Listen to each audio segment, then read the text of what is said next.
quarter of 2023 saw very high gold prices, at record highs in some local currencies. And this, together with the shockwaves that hit the banking industry in March, created a mixed picture for gold demand in Q1. We saw geographical divergences. In China, for example, we saw very strong jewellery demand, and that was driven by Chinese consumers going on a relief-driven shopping spree as they had their first full quarter without COVID-related lockdown restrictions.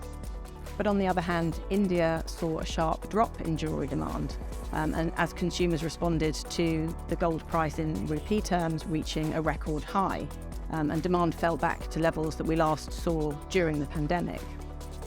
On the investment side, bar and coin demand remained very strong, exceeding 300 tonnes for a third consecutive quarter. And again, there were geographical divergences in that space too.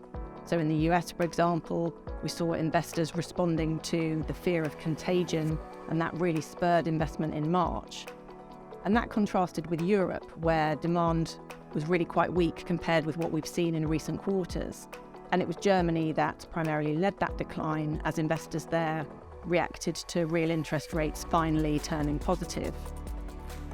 ETFs saw modest outflows during the quarter, but we saw investor sentiment in that space improving throughout the quarter, and that's continued into Q2 with modest global inflows recorded during April.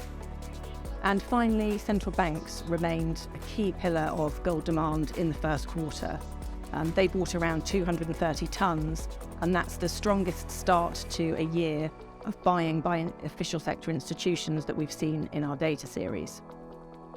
For a full deep dive on the global gold market in Q1, please download Gold Demand Trends from goldhub.com.